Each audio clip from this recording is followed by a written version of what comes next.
Hello everybody, welcome to P.B.M. Money. Today I want to talk about building your team, specifically about real estate. Recently my son wanted to get into real estate and he wanted to go gung-ho, which was great. I'm very proud of that. But I told him no. I said go slow and build your team. And he kind of looked at me like, build my team? I'm just going to go buy real estate. Well, so I sat down and I made a list of the team that you're going to need to put together if you want to be successful in real estate. And I want to share that with you because it's a little bit more complicated than just going to buy real estate. As an example, you need to find yourself a realtor. A good realtor that you trust. The realtor that I have, I use exclusively.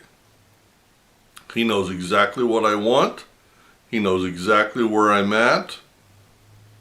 He knows the property when I see it. I don't think he's ever presented me a property where I've said, no, I'm not interested. If he brings it to me, I'm going to buy. And he knows that.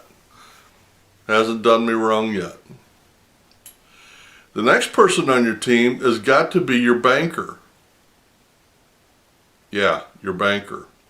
Now, the first couple of times I was in the business, I did everything I could to not use a banker. I used contract for deeds, lease to purchase, everything I possibly could. But let me tell you about what a banker can do for you. First off, a decent banker will find you the best financing and all the programs. Unless you know those programs, you don't know what to ask for. There's a myriad of different forms of financing. FHA, VA, state grant programs, federal grant programs, multifamily unit programs, grant programs for in the country, grant programs for buying downtown.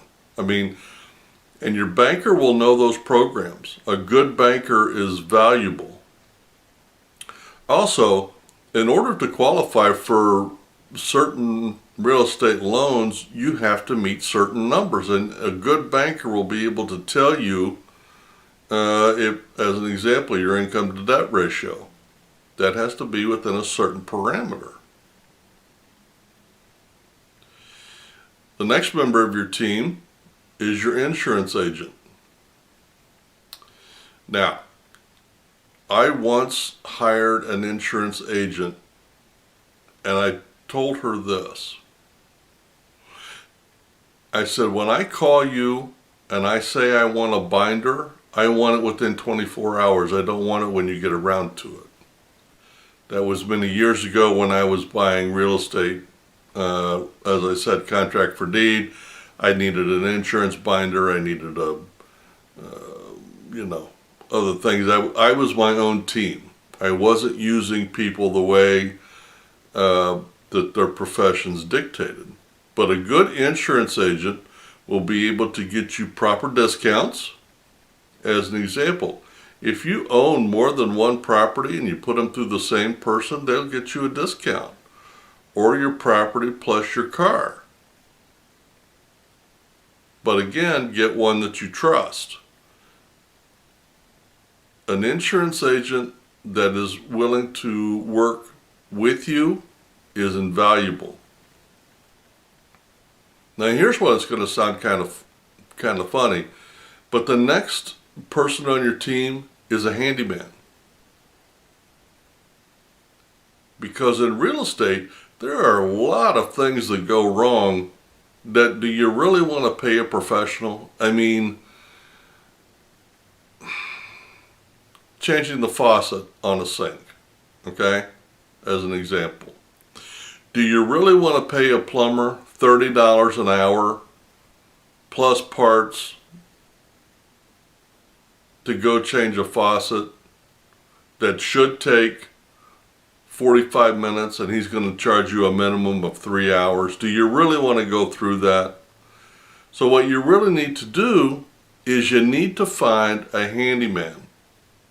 Now that does not mean somebody you take advantage of. You pay them well, you treat them well, and a good handyman is invaluable. A handyman can do a little bit of everything.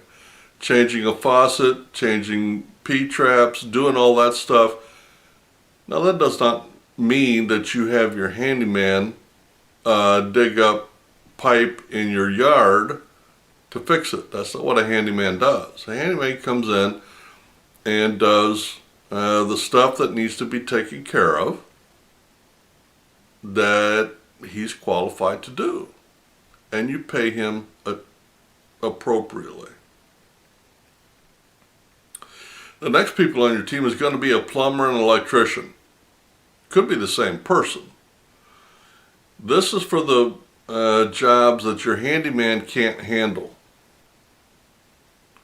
I remember doing a property one time, and we were switching out the utilities from 1 to 2 units, and we did the electricity, but the city required that a qualified licensed electrician run the wires from the pole to the house.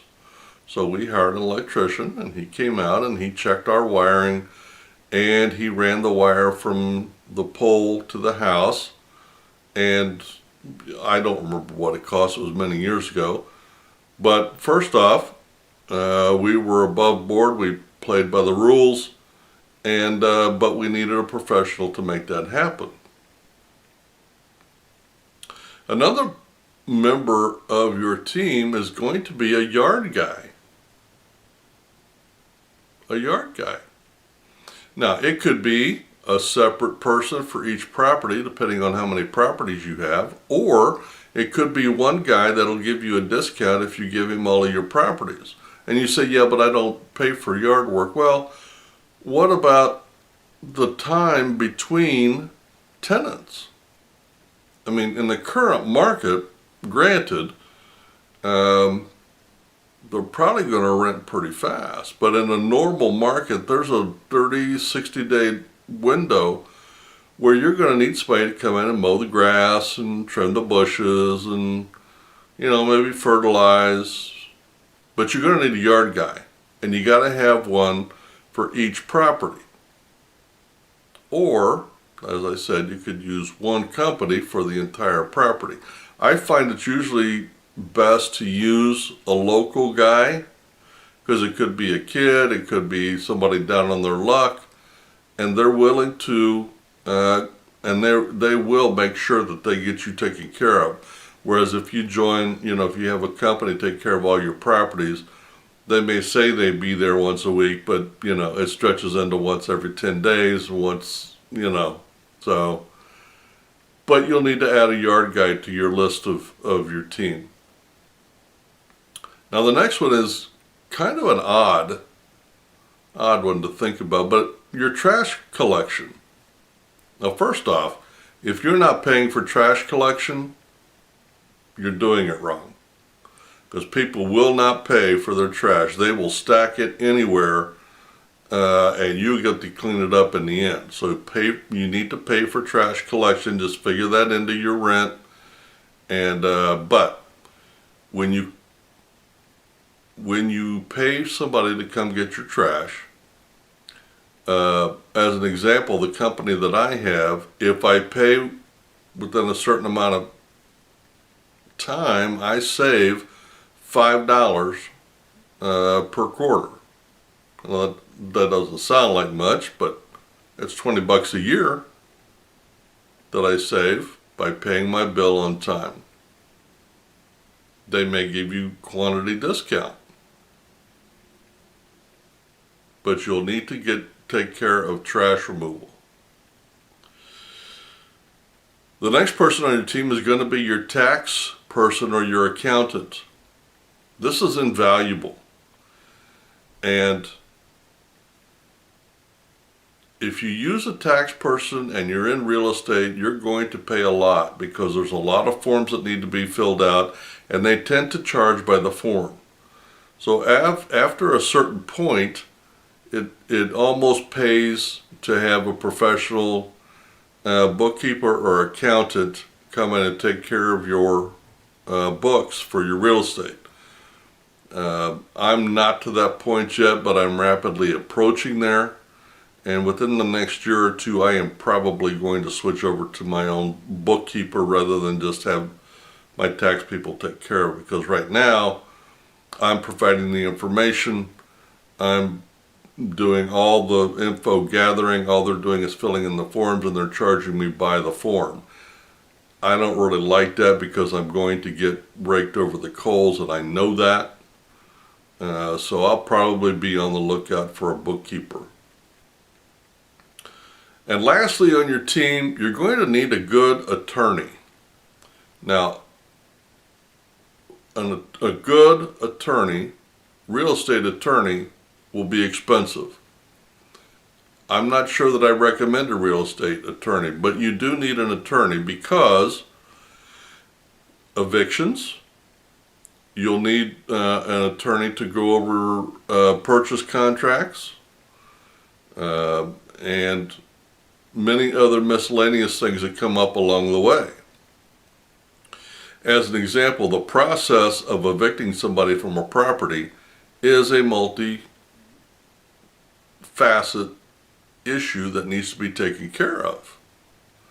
There's a 3-day, there's a 5-day, then there's the notification by the sheriff, then there's the going to court and the sheriff and all of that.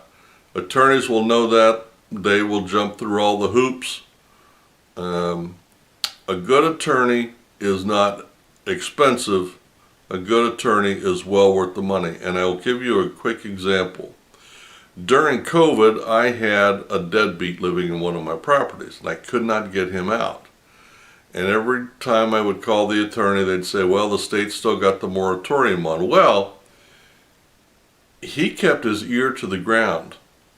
And in secret, the House of Representatives in my state passed a little-known law that nobody picked up on, but my attorney did. And we did this thing and got him out within 30 days. Now, how do I know this was unusual?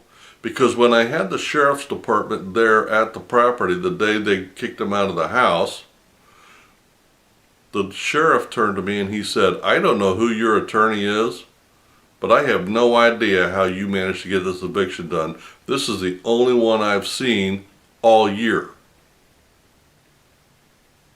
A good attorney is worth it. I got that property rented months before everybody else in the state, and I work for an apartment complex, so I know this to be a fact. Months, many months, before the rest of the state got the deadbeats out of their properties. My attorney paid off, and I'm grateful for that. Well, that's the people that's going to need to be on your real estate team. Let me run down that list again, just so you don't think that it's easy peasy, you just go buy real estate. You need these people, you need to go slow, you need to take your time, because these people, and the only way you can find them is by time and experience.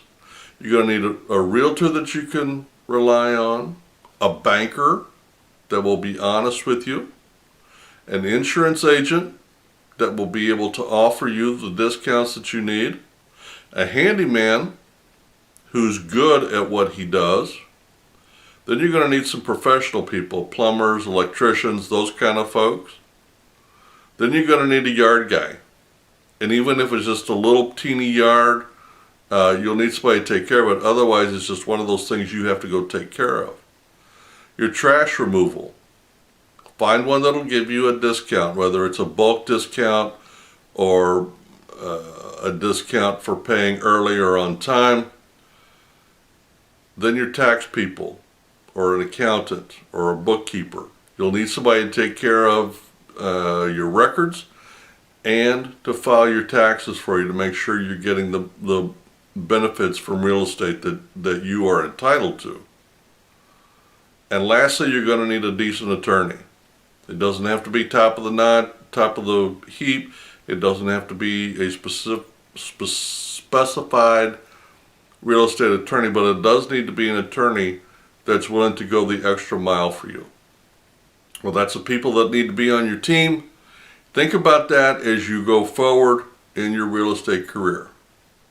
You guys have a great day, a great week, and happy investing.